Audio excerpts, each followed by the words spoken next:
Hi, everybody. Welcome to the third episode of All Queued Up, the unofficial Netflix podcast for Mission Start podcast. Um, if you're new to the show, new to the podcast, what Josh and I here do is discuss two specific Netflix original programs. I guess I kind of skipped the introduction. Oh well. My name is Greg Dietz. I'm your main host, and my co-host to my it's this direction. There we go. I was trying to remember to the camera. Is Josh Fisher. How y'all doing? This week's episode, we are going to be discussing briefly the Patton Oswalt special Annihilation. But the chunk of the episode is going to be very strong spoiler territory for Stranger Things Season 1, Season 2, and it's kind of a trend that started with Walking Dead, but like this post-show discussion kind of thing. And the way that Netflix did it was very different, where it's 7 episodes that has different interviews with the cast from Stranger Things. And the entire like thing is meant to be watched after you binge watch all of season 2, so it's kind of bizarre, but we'll get into that. But let's start with the Patton Oswalt special. It's his most recent stand-up special, where he basically for an hour discusses politics. He doesn't really dive into some of the more geeky material that he used to in the past. But he also talks very strongly about, and not very briefly, for I would say that almost the second half, or at least the last third of the entire thing is about his life after his wife passed away. So we'll get into that right now. I actually watched this whole thing while giving blood about 2 weeks ago. And I'm sitting there, because I have to give platelets, which means that it takes about an hour and a half to do. So I'm just sitting there with a needle in my arm, rolling this thing in my hand that they tell me to, and I'm just laughing every couple seconds, because it was hilarious. And I remember the nurses, or not, well, I don't know if you want to call them nurses, but they came over and they're like, "What are you watching?" And I'm like, "This Patton Oswalt special that's super political that I'm not going to talk about in public right now." But yeah, that first 20 minutes is all I don't want to say anti-Trump, but it's pretty strong anti-Trump. It's it's not, because it's not just anti-Trump, it's anti everything around Trump too. It's very funny. If you're not a fan of who he is, of who Trump is, then you're probably going to find these jokes very funny. How did you feel about that segment? I thought it was hilarious, especially how, he used to wake up, check his email, check Twitter, and now it's like, okay, check the email. Oh God, now I've got to look at Twitter. Shit, what's he done now? Because obviously on a 3-hour time difference from the East Coast to West Coast, things have already happened, and it's just like, Jesus. But yeah. I thought it was pretty funny, but it's like he was saying, he said, this orange buffoon, this orange scrotum, whatever it was that he called him. I think Cheeto dusted scrotum. Cheeto dusted scrotum, and that's pretty appropriate, I feel. Sorry. That's just what I think. Look, I used to have this mentality where I'd say no politics on the podcast or streaming, but I get that.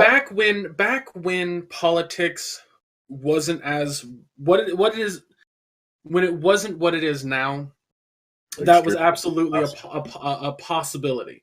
Don't talk about politics because it's a sketchy subject, but it's at a time now where we have somebody in office who's so awful that we have to kind of be outspoken. And I even watched the Mark Maron special, and that was a very good one. He spent 20 minutes himself talking about current politics, and I mean, don't get me wrong. The Mark Maron one is as funny as the Patton Oswalt one. Like I loved both. I was like, yeah, watch both these in a day, and these are great. Oh, Um, they really were, and I can uh, relate to things in both of them personally. So yeah. Um, they're definitely for people our age or older. Um, but yeah, like I think it's totally fair to say that you and I don't like Trump. We don't have to say where we affiliate when it comes to our political alignments, but it's absolutely like, yeah, fuck Trump. pretty much, I'm in that boat. So yeah, and a lot of what he says is very accurate. You know, he makes a point through comedy that it's not so much that Trump is a terrible politician or that his policies are as awful. They're awful, but that's not the point that he tries to make. The point he tries to make is he needs to not be on Twitter. Like that's a big problem. Because of his views are so outlandish and crazy that the more he's on Twitter, the less competent this country looks. absolutely. And he says that very poignantly and very funny. Um, but I would like to talk to the person who doesn't agree with that viewpoint and see if they found what he said funny. Um, but then again, if you follow Patton Oswalt on Twitter, he's very outspoken against the current administration. So Hmm.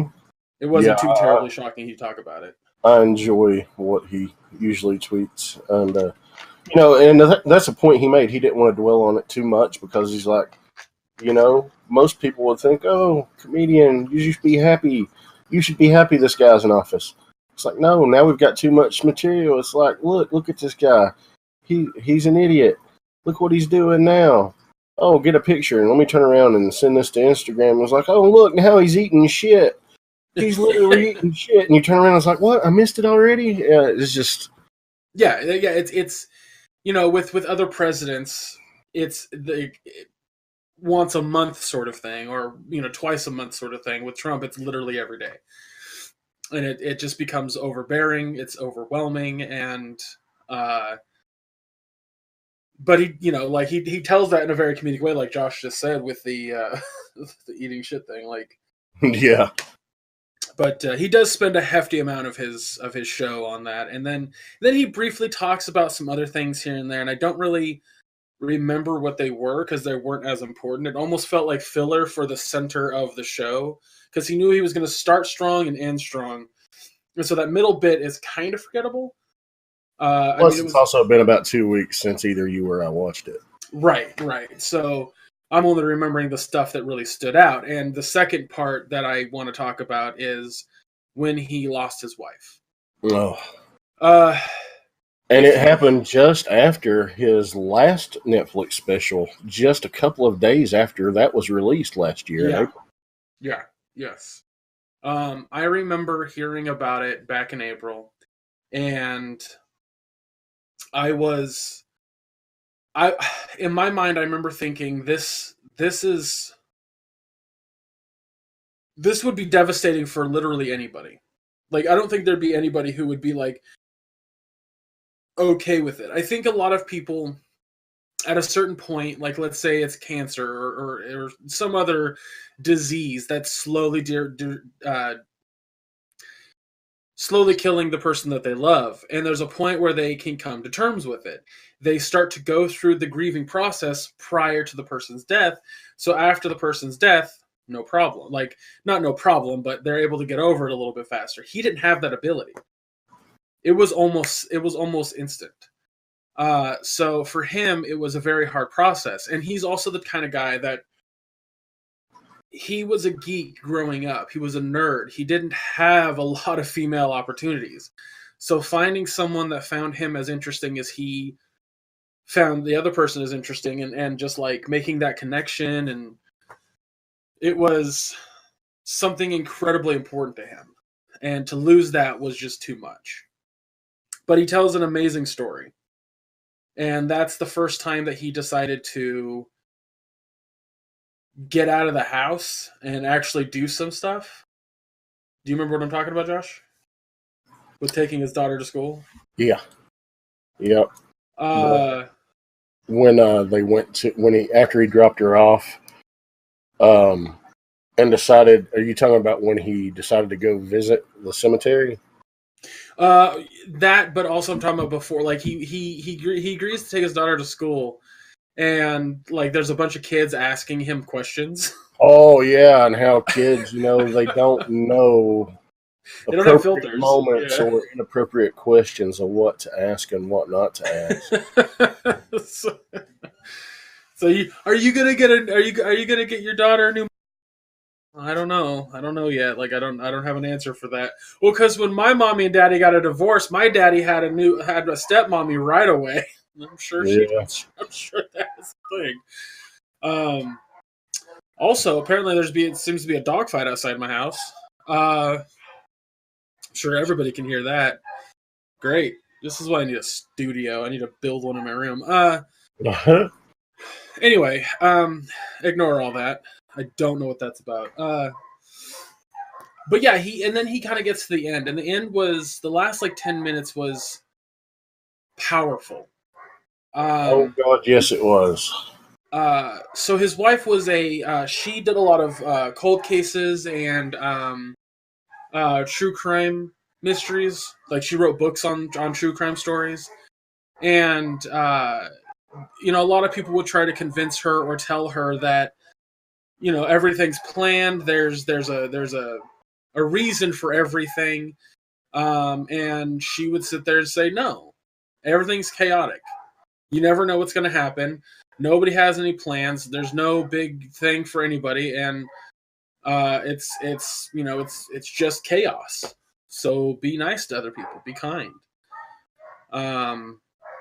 And I was sitting there. I was sitting in the blood source, and I actually started to well up a little bit because like that for me speaks volumes. I can't speak for Josh here, and I'll let him kind of touch on how he felt about it. But there's when I was in seventh grade, I had this realization of, oh, there's no God. In my mind, there was no God. I can't speak for anybody else, but I had decided I didn't want to believe in anything. So I started looking more into science. And I had figured out that through just normal scientific study, the universe is just chaos. And meaning that our lives are just chaos. There's no plan for anything. Things just happen. And then Carl Sagan came in with Pale Blue Dot. And that whenever I'm feeling overwhelmed or whenever I'm feeling like I can't get a hold of any situation or anything like that, I listen to Pale Blue Dot and it actually calms me down. And for Patton Oswalt's wife, I guess I say wife, fuck it. She kind of had the same attitude of things aren't going to be great. Things are going to suck. So be kind to one another. Don't let oh my god, is anyone going to like again chaos? uh Sorry for our listeners if that's loud, but I can't do anything about it. But yeah, things suck. So be kind to one another. You never know what somebody else is going through, and it just like I love that quote. Everything's chaos, be kind, or things are chaos. How did she say that? How did he say that at the end? She said, "It's chaos. Be kind." It's chaos. That's right. Just 4 words, and pretty powerful ones at that. Really, to just sum it up. But yeah, carry on. No, I was just. Okay. That's all I was getting at. Is it was a very powerful statement to me, and I could see how powerful it was to him and how he basically has used it now, and I'm gonna keep using it because I feel like it exemplifies how I am as a person. So, but how did you feel about that, Josh? It hit me pretty hard. It hit me really hard. I flat out cried. Misty I was watching it. She was asleep. And the next thing I know, I hear her crying. And she had actually woken up and been watching it almost from the beginning. And it's like, I didn't mean to wake you up. She's like, you didn't wake me up. And she was just, I can relate to that situation, though, because I have been through that situation. Really? Yeah. I And did it not was know that. unexpected. It was terrible. And it's like you said, no way to ready yourself for it. And it's one of the most absolute terrible things anybody could ever go through. And I would never wish that on anybody, not even the orange dusted scrotum, Cheeto dusted scrotum. I mean, I wouldn't even wish that on him, and I despise that guy. Yeah. But Same here. it's a terrible thing, and it's everybody deals with that type of grief in their own way. And it's, I didn't have. How long were he and his wife married? Over a decade, I know. I think. But I know their daughter was only Yeah, like something like 7 when it happened. that. Yeah. I didn't have years and years and years with this person. I had a very short time with this person, and there were no children involved. So I can only imagine, and they always say, pain's pain. Mm-hmm. There's no way to measure one person's pain compared to another person's pain, but I can't fathom the emotion that he actually had to go through. And if something were to happen to Misty and I had to tell Madison, I don't know if I could survive that, man. I really don't. It was just a terrible thing. So that's why it was so personally touching for me, because I've had to deal with the loss of a significant other. And now, here I am, from Virginia, just like Patton Oswalt. He's from Northern Virginia, but he's from Virginia. I grew up geek. I didn't have a lot of females interested in me growing up, or, you know, and I'm, heavy into nerd culture still to this day. Um, I relate to him in a lot of ways in that regard, the type of person he is and his background he came from. And then just finding somebody that you mesh so well with, and then to lose that all in an instant is just, it's too much for anybody to take. Yeah. And Well, the whole "it's chaos, be kind" thing. And he was trying to argue with her. He said, I would say, but what if there is some type of something out there? He's like, not necessarily a god, but some type of greater presence, something that is kind of like a god point. She's like, no, it's chaos, just be kind. And then he says this line, and it's his way of dealing with it, but he said she won the argument in the shittiest way possible.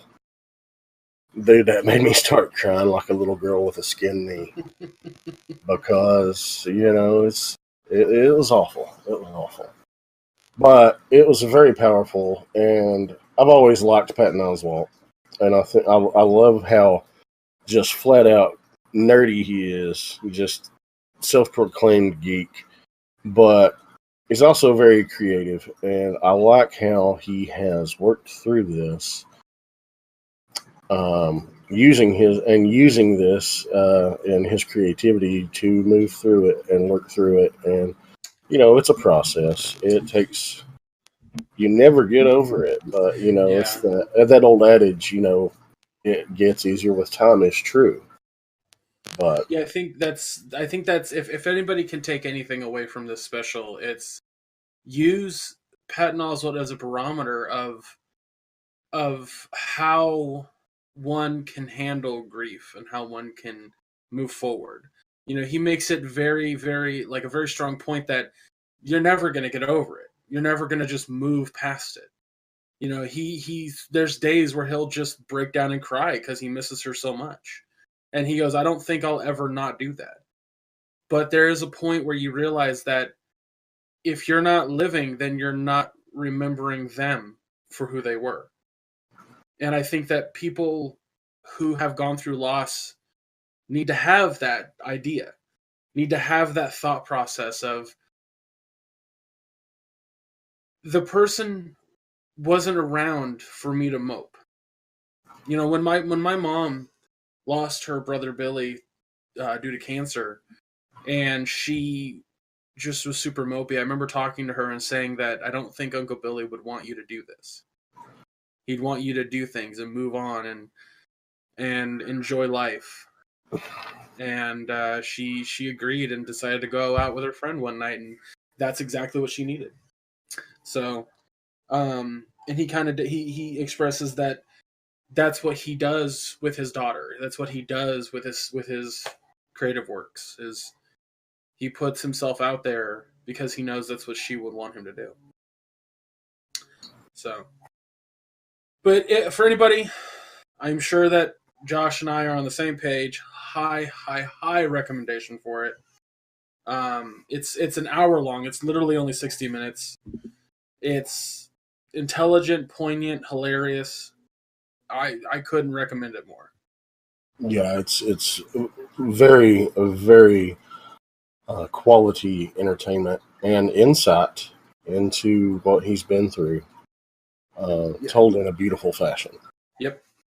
He is a master of words. He really is. Yep. I knew that was the cops outside. Chaos. Just be kind. Boy, that's some fun noises for everyone, isn't it? After the dog started to stop barking, and I could start hearing like people on loudspeakers, and I'm like, "Is that the cops?" So I'm texting my mom to see if she's like at the window. She's probably at the window, not paying attention to her phone. Is your mom one of those like nosy like my mom, looking at the window if she hears the wind? Both my parents are. Well, all right. Well, that's just gonna be some background noise for y'all. Okay, so the second thing we are going to talk about is all of Stranger Things. Oh, yeah. We'll talk about season 1 here because Josh hadn't seen season 1 until very recently here. But also, I'd like to do a thing on the show where if we decide to review a show that has seasons prior to it, so if like we do season 3 of a show, we will talk about season 1 and 2. We kind of did it with Voltron. Yeah. And I kind of plan on doing that as we go with the show since it's brand new. So... Josh, what were your thoughts on season 1? Briefly, I was a huge fan. I watched it right after it came out, and it hit all those right notes for me. And I was really excited about season 2.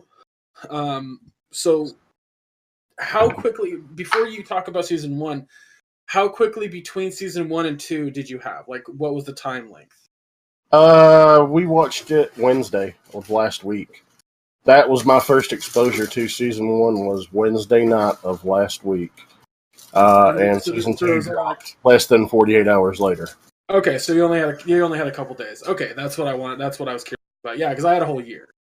And yeah, I had intentionally been putting it off because just seeing the original trailer, I was like, I'm going to love that. And Misty saw it, and she's like, I'm going to love that too. And we don't watch a lot of actual TV. And with her work schedule and everything, it's hard for us to really get invested heavily, so we only follow a few shows. So we intentionally put it off for a while until it's like, well, let's wait a while, because in a downtime, then we can watch it. Okay. So to let the audience know, if you haven't seen Stranger Things, we are about to talk everything about Stranger Things. So spoilers abound, be warned. Spoiler heavy. Season 1 takes place in 1983? November of 1983. 1983, okay.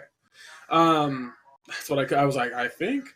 And it takes place in Hawkins, Indiana, which is this kind of smallish town. And there's 4 boys. There's Dustin, Lucas, Mike, and Will. They are really close friends, and one day Will goes missing. So then the police station, Will's mom, and the 4 boys basically start out on this adventure trying to find Will, discover some supernatural stuff going on. And what makes the show so much fun is you get that serious, super dramatic moments with Will's mom and his brother having, very strong visceral reactions to just Will being missing. You have Hopper, the police detective, and his serious moments dealing with both the supernatural stuff, but also kind of like second guessing the supernatural stuff on top of dealing with the laboratory in which the supernatural stuff basically came from. And then you have the boys being very 80s stereotypes to an extent, to how like movies like Stand By Me, Goonies, E.T., so on and so on. So you have basically two different styles of the way the story is being told. And the whole show is dramatic. There were a few funny moments. But it's incredibly entertaining. I think personally, to me, it's entertaining as hell. But it's kind of old in my mind because again, I watched it a year ago. But Josh here, I'm excited to hear what he has to say because it's super fresh in his mind. So, what did you think of season 1? Oh man, I bumped into a friend of mine Saturday at the comic shop, and his daughter was dressed up as 11. Nice. She was in the pink dress with the blonde wig and the little windbreaker jacket, or the zipper jacket that she had on, the ankle socks, the tube socks with the big straps, the shoes, and carrying a box of Eggos. And she had a little trickle of blood from her left nostril.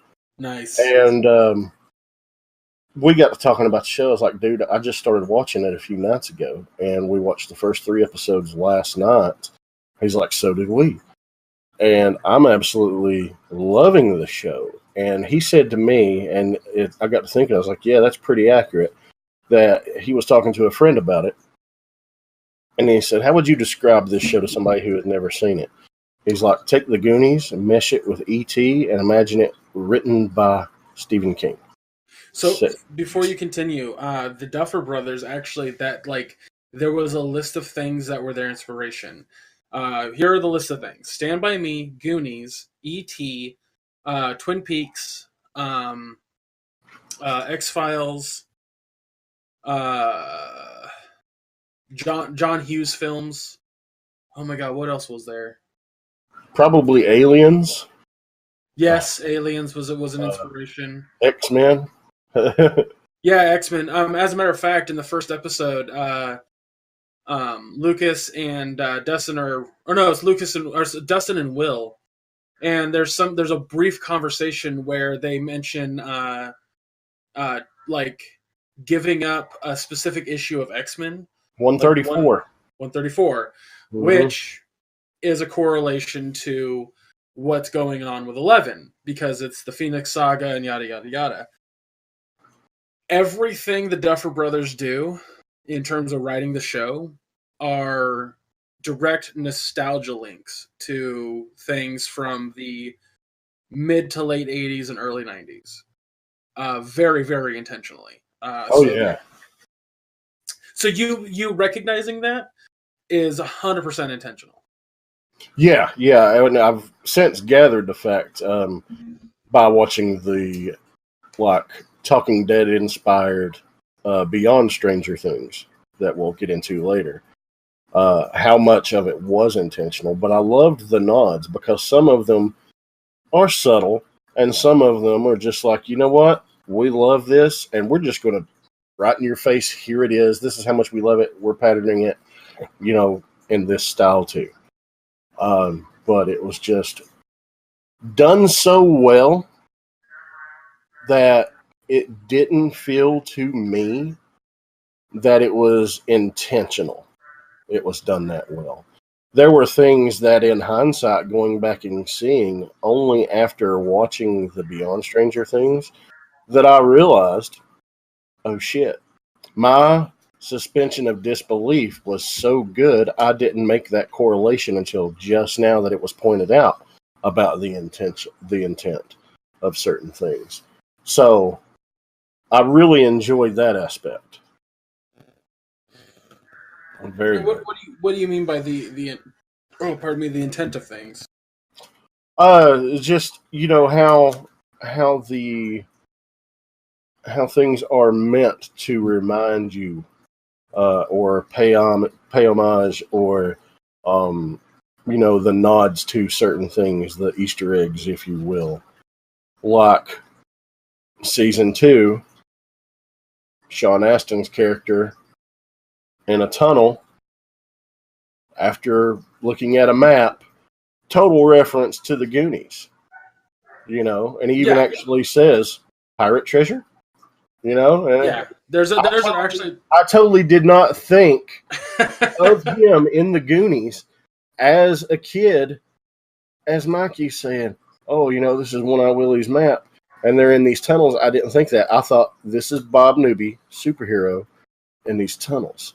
I didn't make that correlation. I knew there was a Goonies feel, but a specific correlation like that, I never made that until completely after, because in the moment, I was so engrossed with the storytelling and the visuals that nothing else entered my mind at all. That's what I mean by disguising the intent. Yeah. Okay, gotcha. I was gonna say, because Sean Levy talked beyond Stranger Things, like he reveals some intentional correlations to things, and I remember the actors just going, "I didn't even pick up on that." So yeah, I had the same feeling on several things. Also, side note, Sean Levy, I was like, oh my God. He was in the movie Zombie Nightmare with Adam West that MST3K spoofed. And that's on Netflix. Well, there you go. I didn't even. Yeah. Give that a view. And you'll see like 20-year-old Sean Levy with 80s glorious feathered mullet hair. It's hilarious.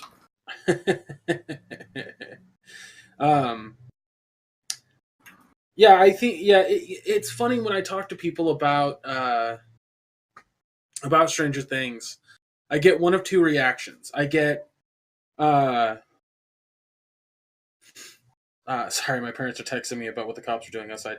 I get one of two reactions. I get people saying that it's too nostalgic, which I totally understand, because I've even discussed in the video game podcast we do that sometimes nostalgia can be a bad thing.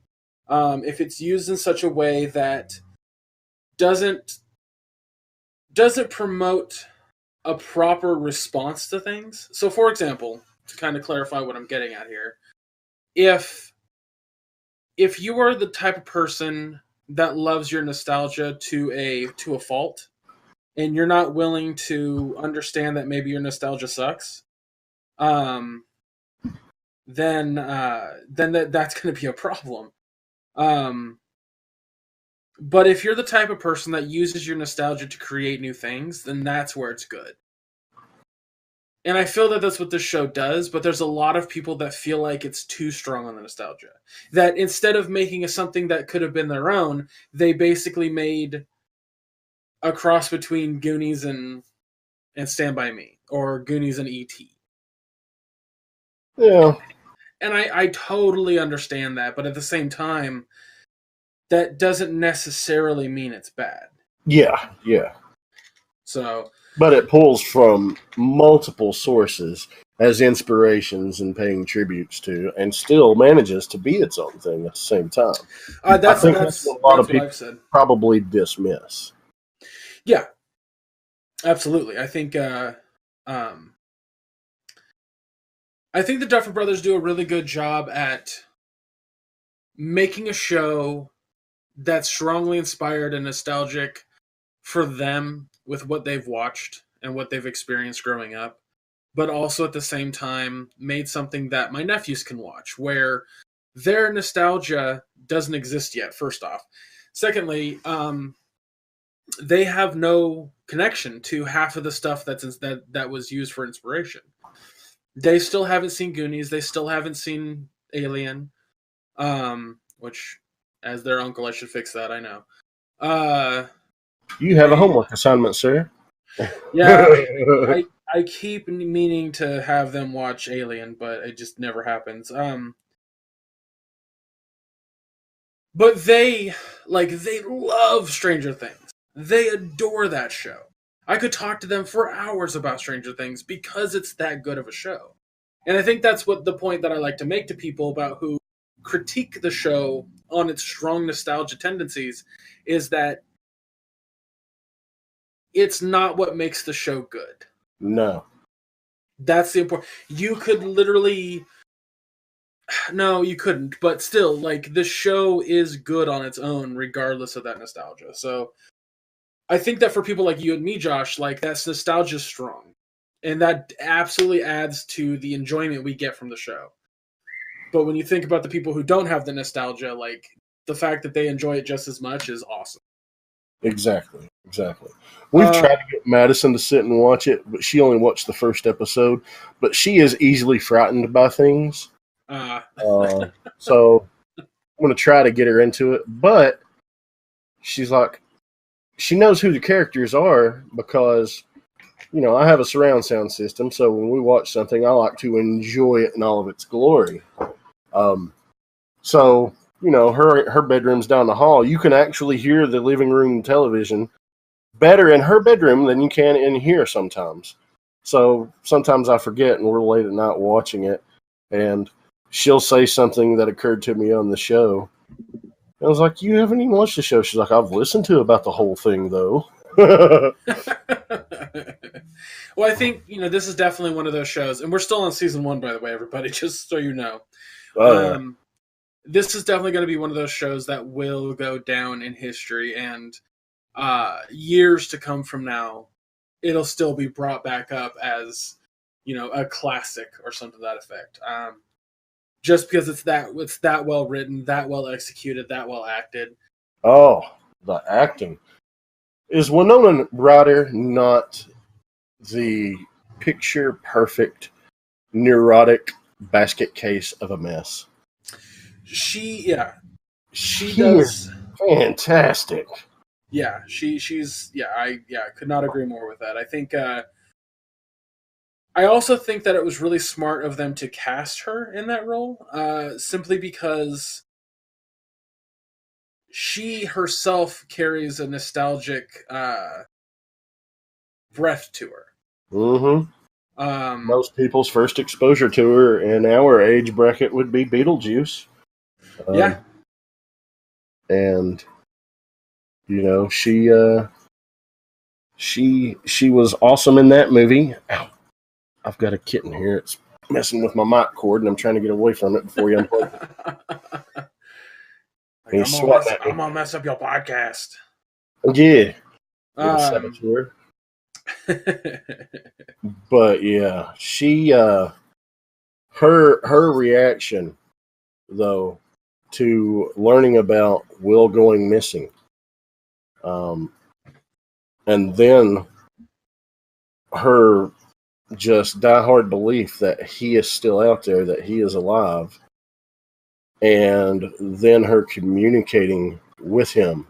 And everybody's just looking at her like she's nuts. She's like, I know I look like I'm nuts. I know it sounds nuts, but it's still true. She pulls that off to such perfection. Yeah. I absolutely 100% agree. There's a moment in season 1 where she's convinced that Will is still alive, but everyone else is convinced Will is dead, even her own other son. Yeah. And so there's that argument between them on the street. I don't know why that scene stands out so much in my head, but it was such a strong scene. I think it was because throughout the rest of the season, those two were basically on the same page. They were on the same team, looking for Will and hunting for Will, and everything either of them did, they were both just like, okay, fine, it's to help find Will. But at a point, Will's older brother was kind of like, all right, well, he's gone. There's nothing we can do. Well, she was still fighting. And so there was that conflict between them. And I think at that point, it divided a lot of viewers, which is really smart, filmmaking. And it just, that scene just stands out so much. By the way, for anybody who's ever watched the show or whatnot, that older brother is British, strong British accent. Didn't know this until Beyond Stranger Things Oh, when you he's didn't? talking, and nope. I was like, well, Well, I learned it a couple of days ago. Um, Poor lad got picked up at the airport for oh yeah, that's yeah, right. yeah. I'm not gonna say. Don't want to broadcast dirty laundry, but hopefully that doesn't affect him in a negative way. Because I I don't. really enjoy him as Jonathan. He is great. Yeah. I don't think it will affect him. I think the only thing that could possibly happen is he'll get carded or get not carded, but stopped every time he comes out of an airport again. But I don't think Netflix cares. Uh, I hope they don't care. Yeah. But I Well, also, look what happened with the Mr. Spacey's allegations and what happened to House of Cards. Of yeah, that's course, also this is a completely different animal, of course. yeah, that's why I'm saying like a drug charge is not as important, simply because uh, so yeah, drug charge isn't as important because the uh it's not hurting anybody else. It's just hurting him. Sorry, Exactly. I don't know why it was taking me for so long to get to that, but yeah, Hmm. he's uh the Kevin Spacey thing, like there's another part to that. So Oh, yeah. but to get off that topic, because Exactly. yeesh. Uh um Another podcast in itself right there. I'm really happy you enjoyed season one. I'm really happy that you Oh, I oh was hooked from the opening scene with the kids. And tell them why. You haven't mentioned the D yet. I'm sure that's what happened. I love how she just interrupts my train of thought there. Sitting over there on the couch, hasn't spoken a word. As I'm holding a D&D miniature in my hand, getting ready to hold it up, I was like, as soon as I saw him playing D&D, here's a little displacer beast. I have it in hand, getting ready to do that. She's like, "Oh, tell him why, because of the D&D references." Thanks, honey. Well, it is a spoiler cast, but shit. Oh yeah, I mean, I've always been a big fan of D&D. I've always been a big fan of Star Wars. I'm just dying for them to make some more references to things that I loved growing up. Even though I don't feel it is that nostalgia heavy, but when they do hit those notes, it's a good feeling, and it makes my inner nerd just cry out with joy. I love it so much. But yeah, man, as soon as I saw him playing D&D, I was hooked. I was like, oh, all right, these kids are awesome. yeah. And then talking comics that I've grown up reading and read the same comics that they're referencing, the same time period that it's happening in. That was something I could really relate to, because I was just, they're all about 12 years old in the first season. So a lot of the things that they were going through, I was going through as well. A couple years behind that, of course, but still, I still remember what it was like during that time, the things I was into, and that was a great thing. Yeah. I think that also influences their curiosity so much too. Is that not only are they into like they're in the AV club, they're into science, they're good, they're essentially good friends with their teacher, but they also they are super geeky. Like you look around that basement or their rooms individually, the rooms you get to go to. It's like us at that age. Hell, it's like me now. Honey, what was my room like the first time you ever stepped foot in it? It was full of your toys. What was hanging from the ceiling? There were, I think you had your Millennium Falcon hanging from the ceiling, and also some of your G.I. Joe helicopter.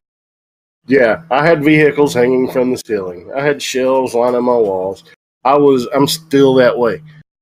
So I love the whole thing. Like, can you make this fly when they hold up the Millennium Falcon? I was like, yes, do it. But that's fun. I think that's exactly like your attitude towards that is they were going for. They definitely wanted people like us to connect to those kids as strongly as we did. But even without that, I still think there would have been a strong connection to them. I was just about to say, that like my mom's not geeky at all, and she found a strong connection to those kids. So, but yeah, I mean, if you haven't watched season 1 at this point, what are you doing with your life? Also, if you're watching this podcast and you don't have Netflix, I just thought of that. Like, that's weird. But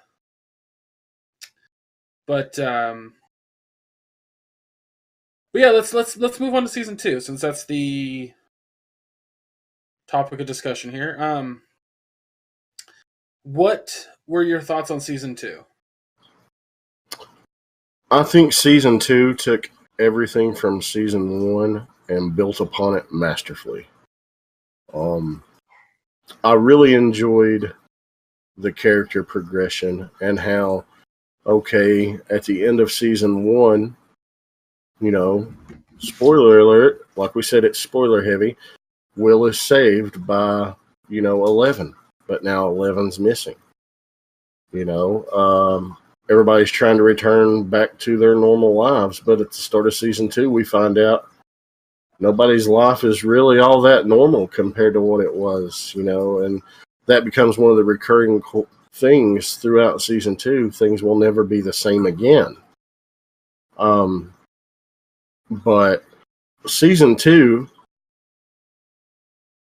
I really liked how in season 1, Lucas was distrusting of 11 and went to be trusting of her and befriending her in the end. And now there's a new girl in town, Max, and how Mike is just absolutely like, no, we're not having it. She's not a part of this group. Don't want her around. And Lucas is the one who's like, oh, come on, it's like they switched roles there. Yeah. I think something that they all deal with in season 1 that they don't have to deal with so much in season 2 is disbelief amongst them. I think I don't know why I said it so amongst them. Like, for example, there's a lot of nah from Lucas. Like, it's probably not a monster, but whatever. But in season 2, like, that's just not the case. So there's just, I don't know, there's a lot there. There's a lot more there. And I love how when she's brought in and he finally decides to break it all down for her, he's like, okay, this is what happened. This is the story. And she's like, okay, come on. That didn't happen. That's ridiculous. And this is crazy. Kind of poking a little bit of fun at the show in itself. It's like, yes, we realize that some of these things are absurd, but you're still here. You're still watching. Yeah, exactly. But I really enjoyed how Steve, from season 1, Steve went from being this kind of a douchebag, but not a total dick bag kind of guy, to redeeming himself at the end of season 1, to basically becoming the lovable big brother Steve, who just for some reason always seems to end up getting his ass kicked at the end of each season. Yeah, seriously. But I really got you ever see the movie The Monster Squad? Yeah, oh yeah. Rudy from the Monster Squad. Rudy from the Monster Squad. He was the older kid that the younger kids wanted to hang out with and be cool and hang out. He kind of gave me that. He's a Rudy from the Monster Squad, kind of an older teen, hanging out, looking out with these guys. But at the same time, he was like, okay, I love the big brother, little brother dynamic that him and Dustin formed. I really love that. It was really interesting to me that those two got paired together, simply because I would have never thought that to be a thing. But I adored it. Like the whole time, like I was just like, this is a fun pairing. Yeah, it really, really was. And it was more than just an amusing pairing. There were some actual, like, okay, he's really taking a shine to this kid. He's really wanting to help. He's really wanting to give him legit advice. It may not be the best advice, but he's still wanting to be there. And just the whole, I liked how they're like, okay, well, Dustin, we got to find something for him to do. Oh, look, Steve, we need something for him to do. Let's put them together somehow. And just how they did it was brilliant. Yeah, absolutely. Absolutely. I would like to have seen more with them in general, but I get why, like you want the story to progress, so you don't want to spend too much time with these characters. Yeah, but I mean, if there's ever a standalone episode with them, I wouldn't be upset about that. Yeah, same here. That was great. I thought so there's actually something really funny in season 2 that I wanted to kind of bring up, and that's Eleven's progression through it. Yes. When she basically disappears at the end of season 1, and we don't know where she is. We don't know if she's in the Upside Down. We don't know if she's just disappeared in general. We don't know if she's dead. We assume not, because we see Hopper put Egos and other food in a box in the middle of the forest. Yeah, and you're like, okay, how does he know how to do that? And I love how that was answered. Yeah, so when we first meet up with 11 in season 2, she's actually with Hopper. She's been living with Hopper for a while now, and she seems to be getting a little bit stronger grasp on her powers, because she's able to unlock the door without making her nose bleed. There goes something on Josh's desk. That was a cat that had crawled up onto my keyboard tray, and it learned what gravity is. I was pulling it out trying to get it, and it backed up and just kept backing up and fell onto the bottom of the shelf that holds the tower and things. So I'm like, okay. Sorry about that loud noise of a cat falling from about 2 feet in the air. Oh, I think it's fine. So Elle's progression, she's living with Hopper for the past year. Yeah, and it's not the most ideal of living situations. 11's starting to become a teenage girl, and she's starting to get a little bit of that angst and that little the I want to venture out and be my own person, where Hopper's like, that's great and all, but the government's after you, so no. And she doesn't know how to process this information, and so eventually she decides, fuck it, I'm out. And when she leaves, she almost gets everything compromised. When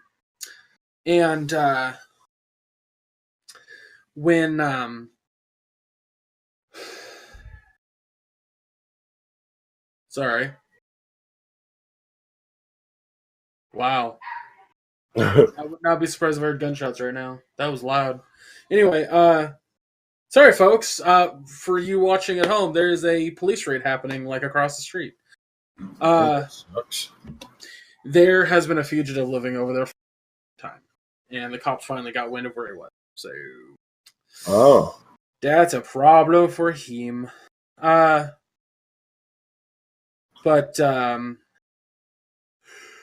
sorry. So when she ventures out, and she almost gets everything caught and done, and then she's in the house, she's mad at Hopper because he didn't stay there for Halloween and hang out with her with candy and all, because he wouldn't let her go trick-or-treating. And so she's mad at him, and then she's like, oh, I have a mom. So she goes to find her mom, discovers that her mom was actually part of the quieting down part of the experiment. Essentially, back in the 70s, 60s, 70s, and 80s, there were maybe just 60s. There was a series of experiments done to try to actually get people to have psychic ability. This obviously did not work in real life, but that was part of where the inspiration came for having Elle to have powers. And when she gets to meet her mom basically gives her the memories of like she tried to keep her baby. She couldn't handle the fact the government had Elle. She tries to go in and get Elle. She shoots a guard, and then as she tries to she gets to the room with Elle and then is captured. But then the government goes a step further, or the Hawkins laboratory goes a step further, and puts electrodes to her brain, basically making her not comatose, but what's it called? When you dull someone's brain to the point where they're just a vegetable, Yeah, essentially. kind of like a lobotomy. Kind of like a lobotomy, yeah.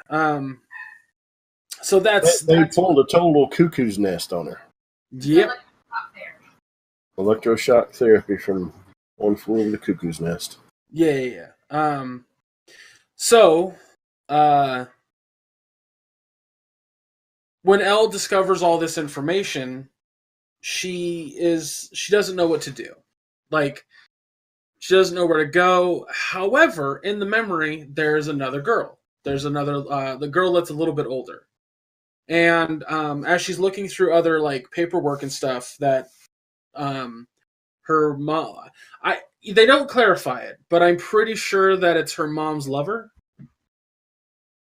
They were a couple, but now she just takes care of her.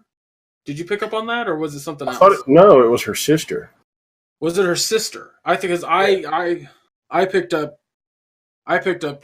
significant other is what I got from that. I mean, I'll have to rewatch it because I've only watched the entire thing once, but I'm pretty sure that it was her sister. Because I was waiting for sister. I was waiting for the word sister to pop up, but I never heard it. And again, this is unless I just wasn't paying that close attention. But anyway, regardless, the woman that's there taking care of her mom. She refers to her as Aunt Becky, so that's another reason why I say lover. But sister could also be Aunt Becky.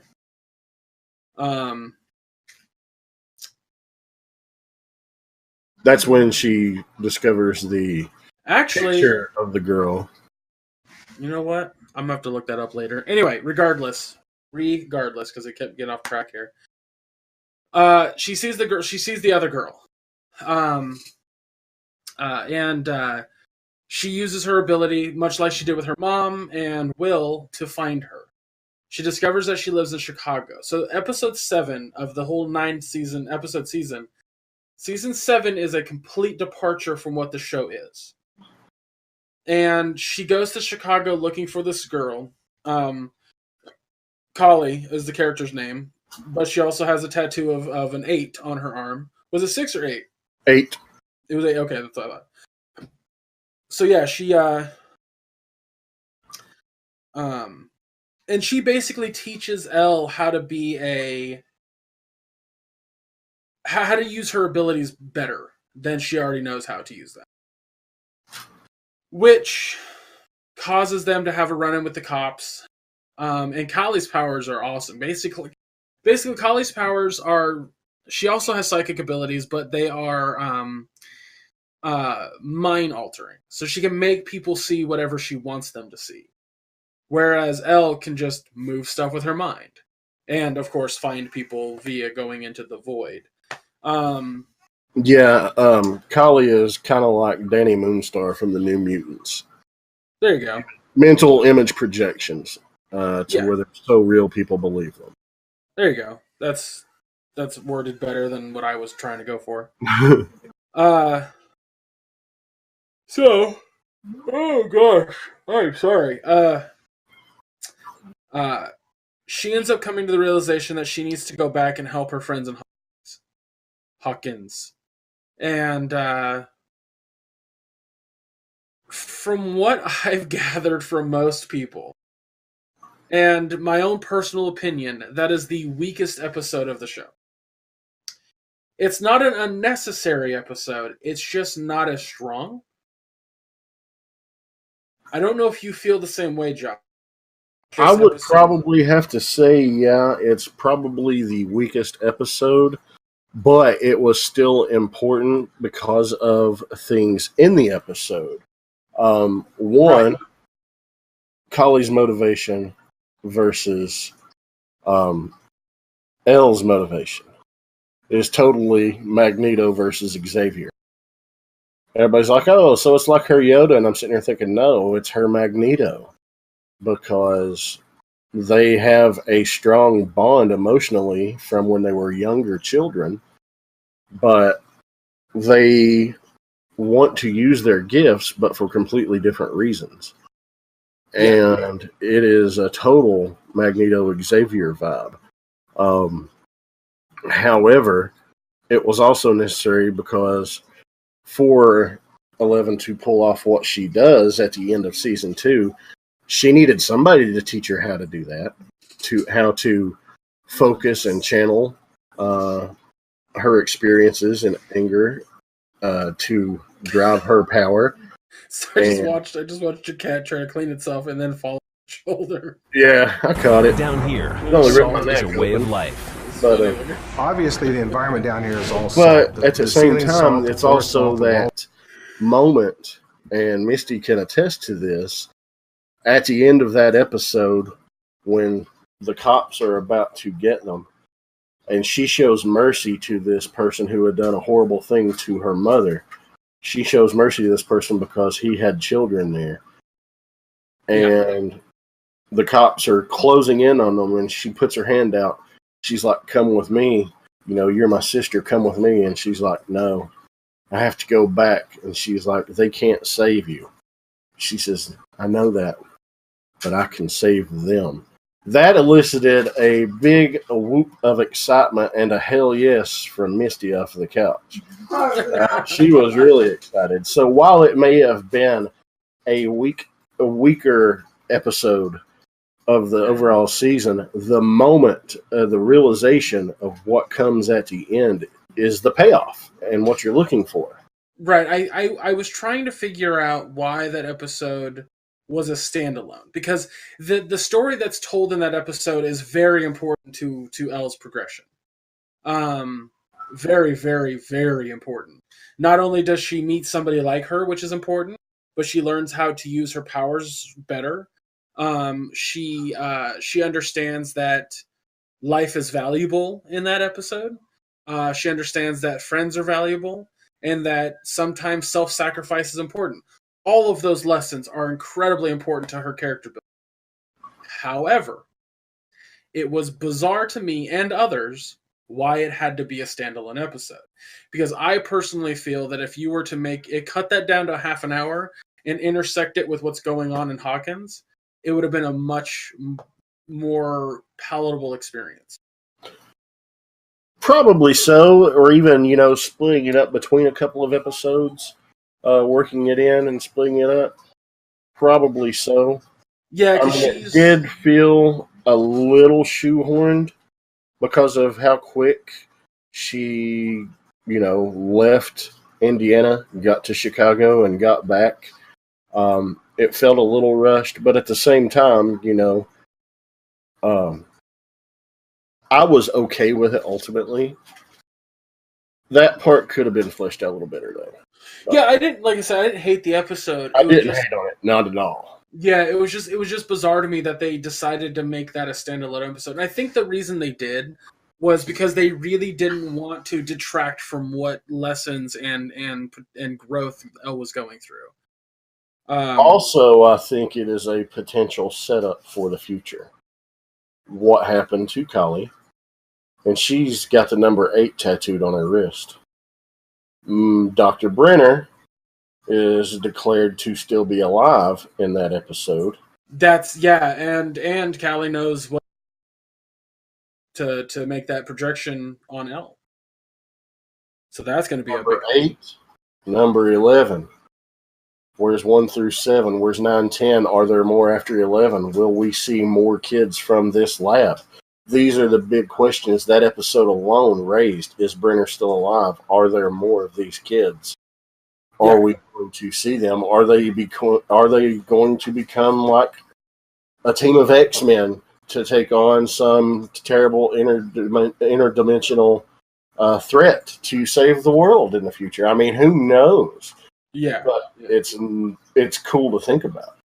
Absolutely. I completely agree with you. I think So, something that happens at the end of the season after they close the gate, and they're at the ball, and it's the last shot of the season.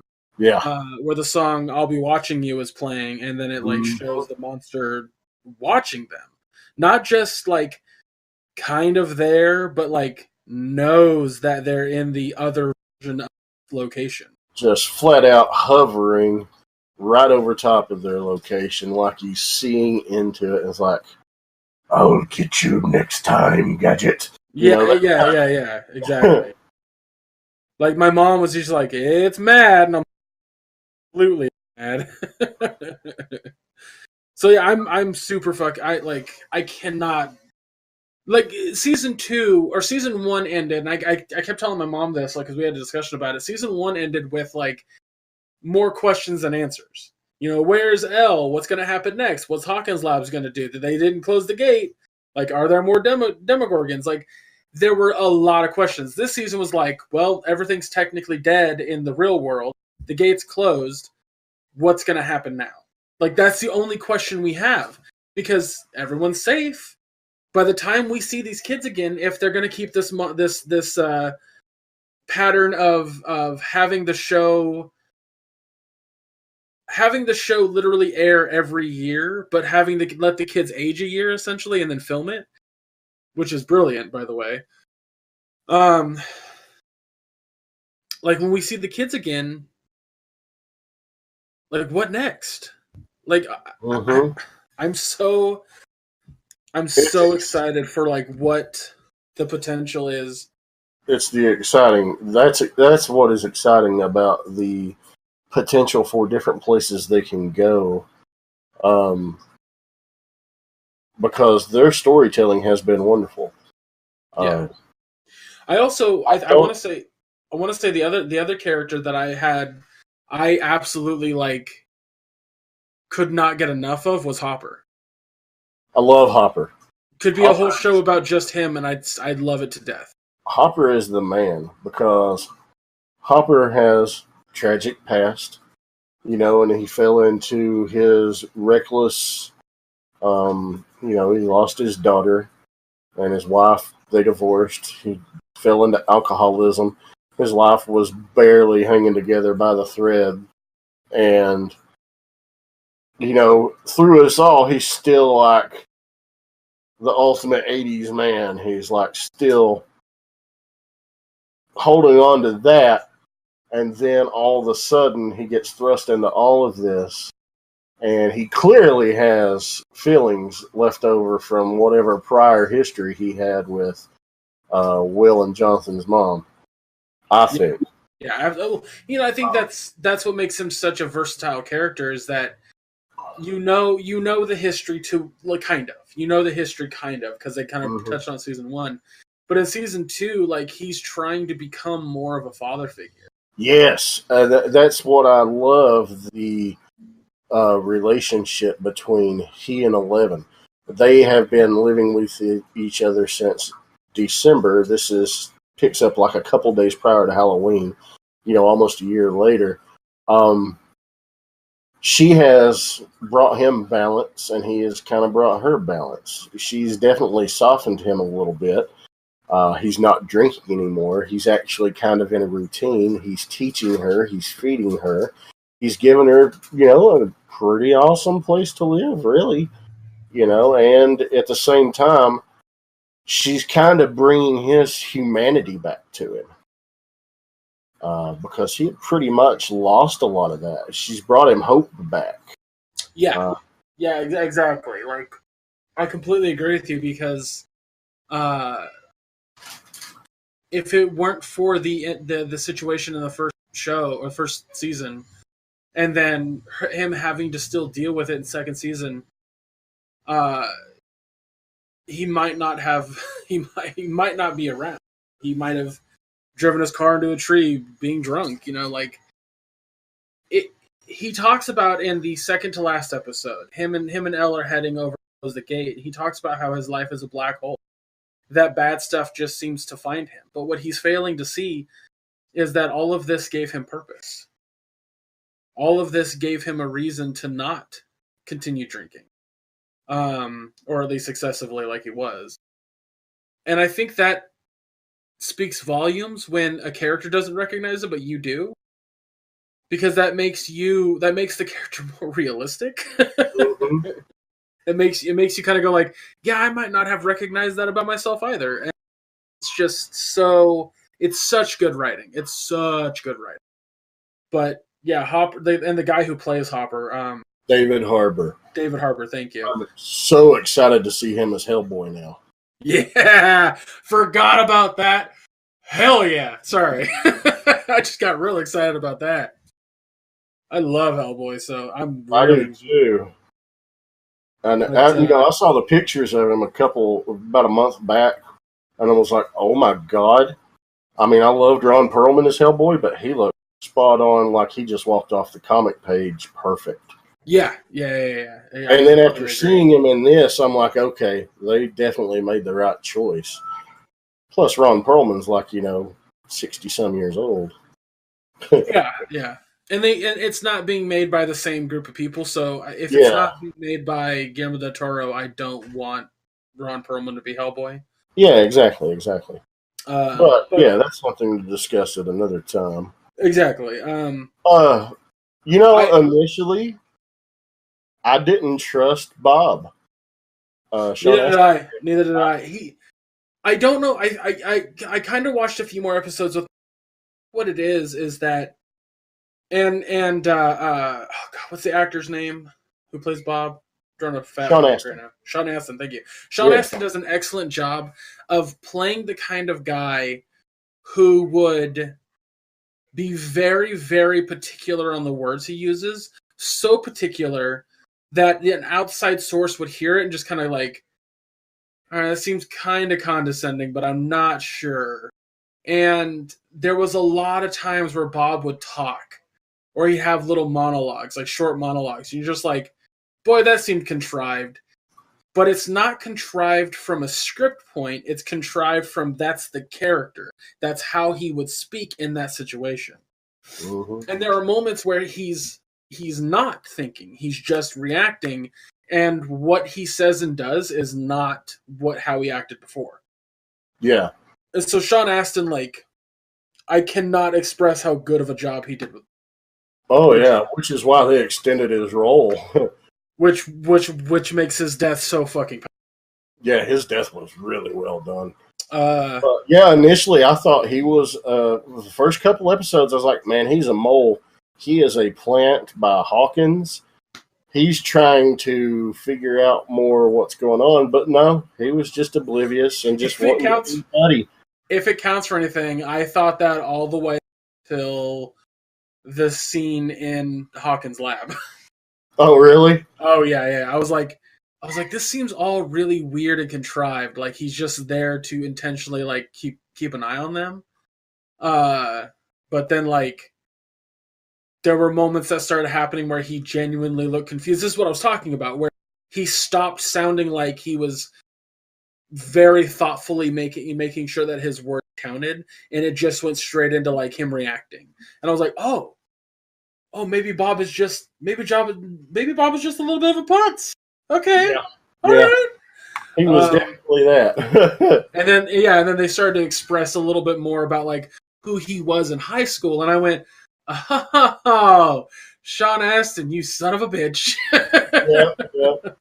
And I loved how he just picked up almost immediately Will's drawing when he was trying to flesh out and sketch the now memories, as he referred to them, of the Mind Flayer. He just walks in, he gets to looking around, he's like, wait a minute, I know that. That's so-and-so lake. This is a map. And then when they show up in the tunnels later, he's like, holy shit, we're inside Will's map. This is so... Are we in his map? What? We're in his drawing? It's just like, oh man, that was just so... And it's that moment I was like, okay, yeah, he's not a mole. He's just a blithering idiot, but a genius at the same time. He's Kind of like not. an idiot Yeah, savant. he's an oblivious genius. Yes. Yes. But yeah, Bob was easily one of the better characters. I want to quickly touch on. We don't have a whole lot of time left, so I want to briefly touch on the new characters. So we already talked about Callie. Paul Reiser. Paul Reiser, phenomenal work. Well done. Loved it. Paul Reiser's character was definitely like, you could kind of trust him, but you didn't want to trust him because he worked for Hawkins Labs, but you're like, man, it's Paul Reiser.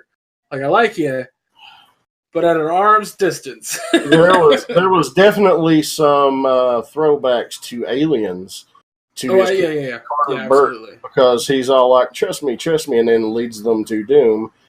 And then, he's like, oh, you can trust me. And he seems like he genuinely wants to help. And it's like, I want to trust him, but I just don't. Those are the moments where I felt like I could trust him were when he's in those big meetings and he's fighting everybody else about, like, keeping Will alive and all this kind of stuff. And they're just like, we don't care. And he's like, well, I do. He's like, no, that's not the answer.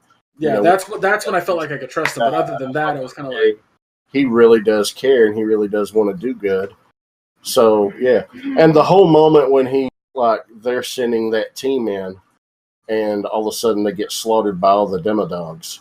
And he's watching on the monitors was a perfect callback to Aliens of the APC when he and Sigourney Weaver and the Lieutenant Gorman are watching Apon's team get slaughtered by the aliens. I was like, oh man, that was great.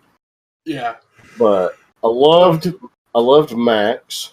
Yeah, the whole scene where they were going through the tunnels and they were being attacked by the organs. Yeah. It was a complete and total throwback to Aliens. They were down there around the nuclear. Yeah, absolutely. I was gonna say that. You kind of mentioned Max and Billy as a duo because, well, before we get to Max and Billy, because Max and Billy are actually like the final thing I want to talk about. I want to briefly talk about the conspiracy theory character. That oh god, Brent Gelman was genius. I didn't realize that was him until today. that he played Maury Bowman. Yeah, loved him, even though he was just in the first episode and the fifth or sixth one. He's just in those two episodes pretty much. He's in the first episode, and then he's in the fifth and sixth episode. And then and a brief scene in the final one. Yeah, because he's waving by at the but that fifth and sixth episode where I'm so bad with names. Jonathan and Nancy. Yes, Jonathan and Nancy. Thank you.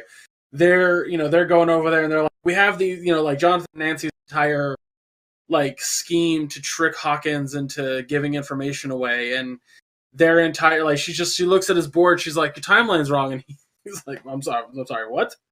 And then but his character was very much in the mindset of like, everything's bullshit, everything's a conspiracy, and the fact that he even used that on Jonathan and Nancy's relationship was so much fun to watch. That chemistry. God, yeah. And then speaking of that, like, he is an improv actor. So that entire scene, and you find out this in that after show Beyond Stranger Things, where that entire scene where he drops his A's is just like, oops. Yeah. Totally improv. Yeah. That was pretty funny. Absolutely brilliant. Like, I could not love that more. But I really, really hope to see more of him in season 3. And I'm sure we will, considering the circumstances.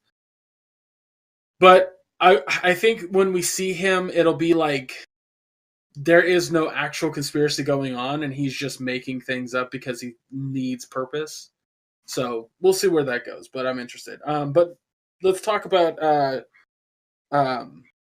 Max and Billy. He's such a douchebag.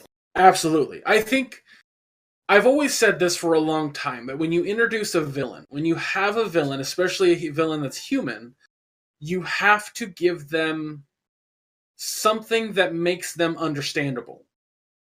Every good villain has a part of them that you go, I get kind of why they're an asshole. And there's a moment, I think in episode 7 or 8. It's not 7 because seven's that Solo with. Okay, episode 8 then. Yeah. Where Max has been with Lucas and Dustin and Steve for such a while that Billy is trying to Billy's told to go find them by his actual dad. This is where you learn that Billy and his dad moved in with Max and her mom, and that Billy and Max are stepbrother and sister. And Max and Billy's dad is abusive. Very abusive.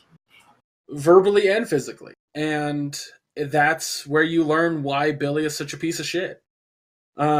He's learned to be a piece of shit from a piece of shit, and he's transferring that exact same behavior onto his younger stepsister, and she says early on, I don't want to be anything like him.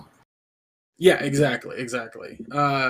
It also makes sense that in earlier scenes when he's like, this is all your fault, it's not my fault, you know why it's your fault, really speaks volumes to like Billy basically blaming her for this, even though it's not even remotely her fault.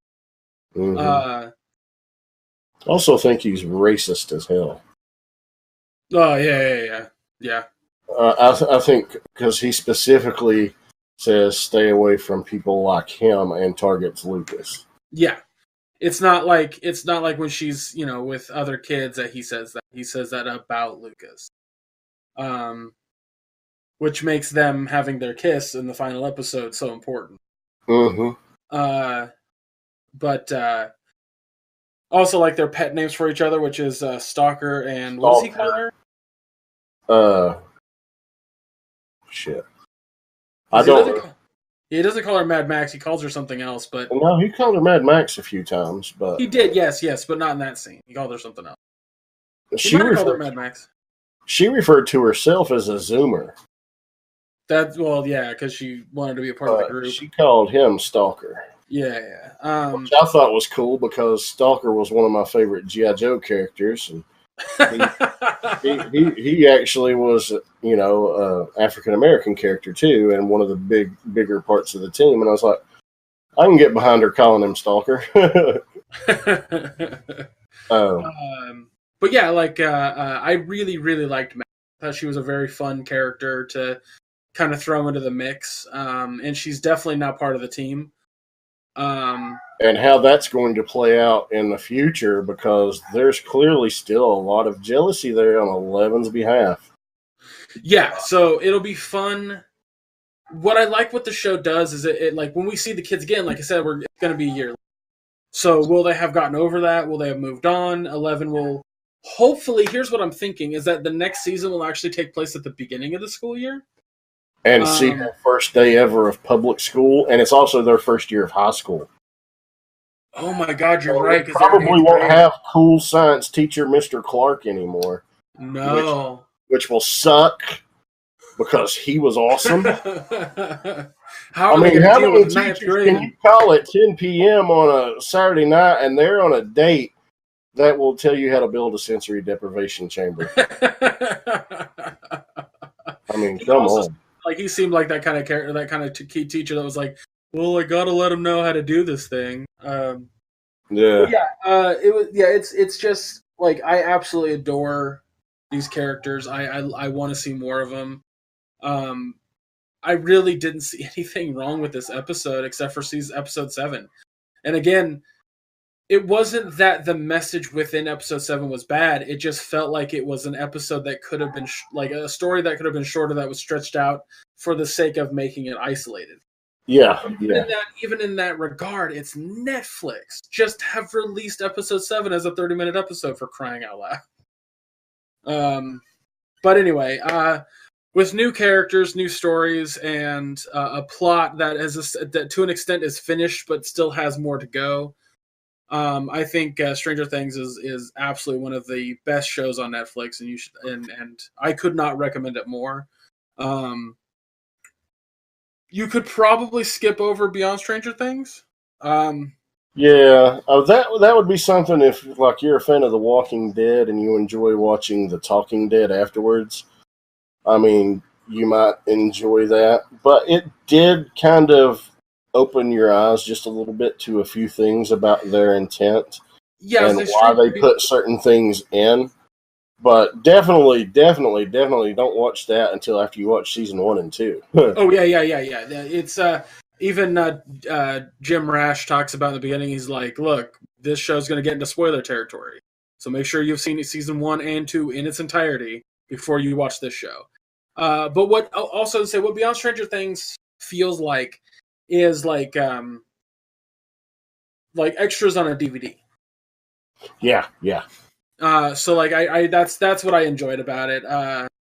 But it is just them talking at a table and kind of. You also get to see the relationship that the Duffer Brothers and oh my god, what's the director's name? I said it like Sean 8 times. Levy. Sean Levy. The relationship they have with the actors, especially Mhm. the kid actors. Oh So, yeah, and those kids look like they're a lot of fun to hang around. yeah, But I can imagine they'd be a pain in the ass to direct I'd sometimes. probably get along with the kid who plays Dustin more than any other kid. Gayton. Yeah. I'd get along with him the most because he seems like he's put the most into research on the genres, Mm-hmm. and he knows his film at a young age. So I'd probably enjoy talking to him the most. But Probably. all of those kids look like they're fun to hang out with. Oh yeah. Yeah. Um, but yeah, that being I know said, one thing though. I do hope we see in season 3, if we do get to see 11 go to public school, I hope she keeps the punk look. or integrates it into like her own style. Mm-hmm. But that, guys, that is where we're going to end the show. We're gonna briefly, like I said, I recommend the. I think it's easily one of the more thought out and thought provoking shows on Netflix. It's not, and not just that, it's just fun to watch in general. Absolutely. So I can't recommend it enough. Josh, I mean, I'm sure you agree with that, but go ahead with your final thoughts on it. It's great for young. It's great for old. There are some genuinely frightening things that happen. There's some genuinely funny things that happen. There are things that are a little heavy-handed with the nostalgia, but as I said before, it doesn't hurt the story in any way. I think this is for audiences of all ages from all walks of life. I would give it a perfect 5 out of 7. Making a reference to that old internet meme joke. No, it's absolutely become one of my favorite things. It is tremendously well done. Absolutely love it and look forward to more.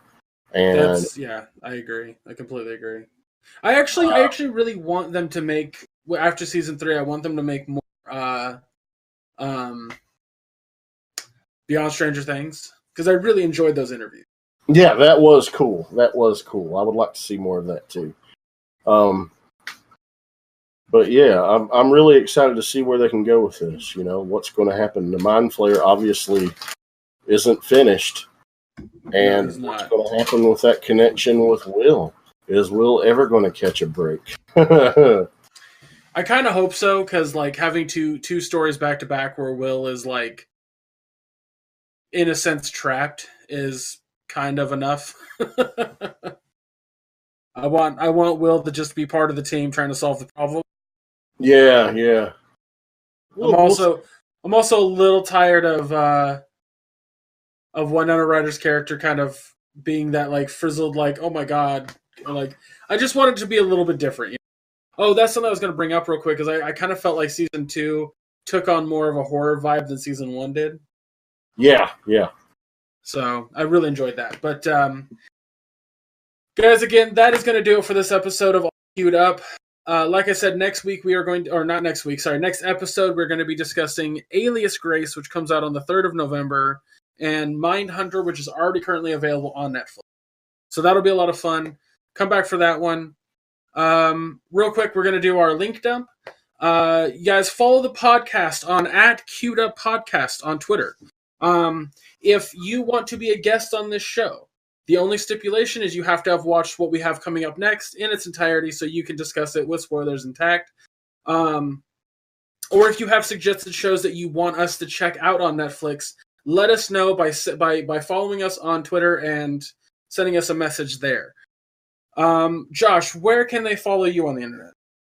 Well, they can follow me at nsabanur1976 on Twitter and at nsabanur76 on twitch.tv. And do you have a schedule for your streaming? No, I'm sporadic. It's chaos, so I just choose to be kind. There you go. Perfect. Guys, you can follow me at ChubRockGeek on Twitter. I also stream every Saturday on Half Empty Energy Tank. That's twitch.tv/halfemptyetank. As a matter of fact, hopefully this episode comes out on Friday. We're recording it on a Wednesday, but if you're listening to this on a Friday, tomorrow night we're going to be doing some Jackbox on Heat. So come in for that. We're going to be playing the new Jackbox Party Pack. It's a lot of fun. No, that's going to be Saturday night, right? Our normal Saturday night thing? Yep. I'll probably be going way later too than I normally do. So okay, yeah, I definitely want to try to do that this Friday night on my own channel. So nice. I'll try to hop in on that.